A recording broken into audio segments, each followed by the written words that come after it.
Video पूरी सुनियो driver भरावो। Doctor and a consultant radiologist, और हम उस एस्पेक्ट को देखते हैं जो टेबल के इस तरफ होता है। आपको रोड ट्रैफिक सेफ्टी के बारे में इतना कुछ इन्होंने बताया, समझाया, वो सब चीजें यहाँ तक हैं। उसके बाद जब असल में खुदा ना खास्ता एक्सीडेंट होता है, उसके बाद क्या गुजरती है वो हम देखते हैं। आप लोग सब 3 सेकंड के लिए बस अपनी आंखें बंद करें, सब बंद करें।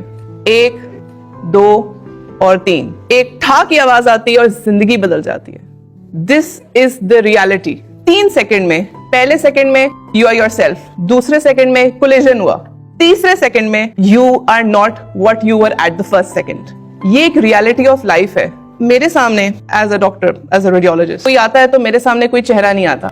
मेरे सामने आता है टूटी हुई हड्डी, कुचला हुआ स्पाइन और बिखरे हुए ख्वाब। This is the reality of life.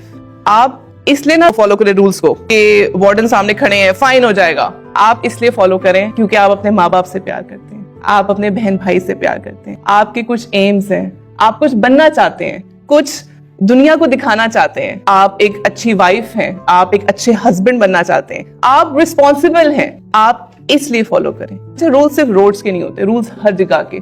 जिंदगी को आपका डिसिप्लिन बनाने के लिए रूल्स हमेशा इंपॉर्टेंट होते हैं, नो डाउट। अभी हम स्पेसिफिकली अगर हम रोड सेफ्टी की बात करें तो वो असल में आपकी अपनी जिंदगियों के लिए, आपके अपनों के लिए। एक्सीडेंट्स जब हो जाते हैं तो ये चीजें सामने नहीं आती कि he was a bad driver, क्यों उसने हेलमेट नहीं पहना। उसके बाद सिर्फ अफसोस होता है। इसे कहते हैं ना कि सबसे ज्यादा तड़प वाली दुआएं मस्जिदों में नहीं, हॉस्पिटल्स में देखी गई हैं। आई पर्सनली थिंक अगर मेरी किसी बात से या डॉक्टर साहब की किसी बात से किसी की जिंदगी पॉजिटिव तरीके से बदल जाती है या उस किसी की जिंदगी बच जाती है तो शायद अल्लाह ने जो हमारी ड्यूटी थी यहाँ पे वो शायद पूरी की। एक्सीडेंट्स की जब हम रिपोर्ट्स बनाते हैं उस पे हम लिखते हैं fractured cervical spine, fractured skull, poor prognosis, यानी कि बंदा आगे नहीं बचेगा, प्रोग्नोसिस बहुत पुअर है। उसमें कभी ये नहीं लिखा होता कि ये बहुत ही अच्छा तालिब था, इसके A+ ग्रेड्स आते थे, इसके ये ख्वाब थे, ये इसने ये बनना था। उस पे चीजें नहीं आती। अब तो जेन ज़ी हैं, you can change anything, you can make trends, you don't need to follow everyone, you are the trendsetters। तो आप इस ट्रेंड को अपने अंदर से शुरू करें, अपने हैशटैग्स खुद डिफाइन करें।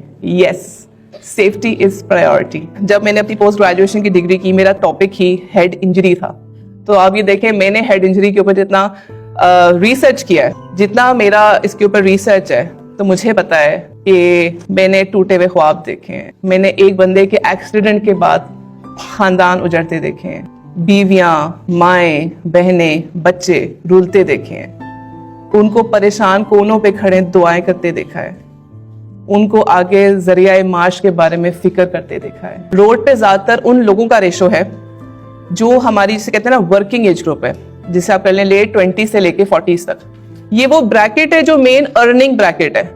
अगर इस एज ग्रुप का बंदा बिस्तर पे पड़ जाए, हेलमेट ना पहनने से, स्पाइन इंजरी होने से, बेल्ट ना पहनने से, या खुदा ना खास्ता चला जाता है, तो घर का एक मेन अर्निंग रिसोर्स खत्म हो जाता है।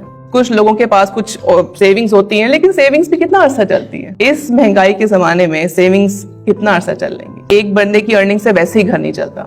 वो माएं जो अपने बच्चों की खिदमत बैठ के करी, उनको दुआएं करें किसी तरह वापस पैरों पे खड़ा हो जाए, किसी तरह वापस ये नॉर्मल हो जाए। वो बीवियां, वो बच्चियां, वो छोटे छोटे बच्चे, सिर्फ ये एक लापरवाही थी। जो हादसे हैं वो वैसे ही नहीं हो जाते, उनको लापरवाही आहिस्ता आहिस्ता जन्म देती है। ਹੁਣ ਮੇਰੇ ਸਮਝਾਉਣ ਨੂੰ ਡਰਾਈਵਰਾਂ ਵਾਸਤੇ ਰਹਿ ਕੁਝ ਨਹੀਂ ਗਿਆ। ਡਾਕਟਰ ਸਾਹਿਬਾਂ ਨੇ ਹਰ ਚੀਜ਼ ਤੁਹਾਨੂੰ ਦੱਸਤੀ ਹੈ। ਅਤਿਆਤ ਕਰਿਆ ਕਰੋ, ਅਤਿਆਤ ਆਪਣੀ ਜ਼ਿੰਦਗੀ ਨਾਲ ਪਿਆਰ ਕਰਿਆ ਕਰੋ। ਤੁਸੀਂ ਹੁਣ ਆਪਣੇ ਵਾਸਤੇ ਨਹੀਂ ਜੀਣ ਡੇ, ਆਪਣੇ ਬੀਵੀ ਬੱਚਿਆਂ ਵਾਸਤੇ ਜੀਣ ਡੇ ਹੋ। ਉਹਨਾਂ ਦਾ ਤੁਸੀਂ ਮੁਸਤਕਬਲ ਹੋ, ਉਹਨਾਂ ਦਾ ਸਾਰਾ ਕੁਝ ਹੋ, ਉਹਨਾਂ ਵਾਸਤੇ ਜੀਣਾ ਹੁਣ ਤੁਸੀਂ। ਤੇ ਮਿਹਰਬਾਨੀ ਕਰਕੇ ਜਿਹੜੀਆਂ ਸ਼ੌਕੀਆਂ ਕਰਦੇ ਹੋ, 90% ਹਾਦਸਾ ਜਿਹੜੇ ਹੁੰਦੇ ਨੇ ਉਹ ਸ਼ੌਕੀਆਂ ਤੇ ਓਵਰ ਸਪੀਡ ਦੇ ਨੇ। ਇਹਨਾਂ ਦੋ ਚੀਜ਼ਾਂ ਤੋਂ ਕੰਟਰੋਲ ਕਰ ਲਓ। ਅੱਲਾ ਨੇ ਚਾਹਿਆ ਤੁਹਾਡਾ ਐਕਸੀਡੈਂਟ ਹੁੰਦਾ ਹੀ ਨਹੀਂ। ਬਾਕੀ ਜਿਹੜੀ ਅੱਲਾ ਨੂੰ ਲਿਖੀ ਉਹ ਤੇ ਆਉਣੀ, ਲੇਕਿਨ ਅੱਲਾਹ ਤਾਲਾ ਨੇ ਵੀ ਕਿਹਾ ਕਿ ਇhtiyat ਜ਼ਰੂਰੀ ਹੈ।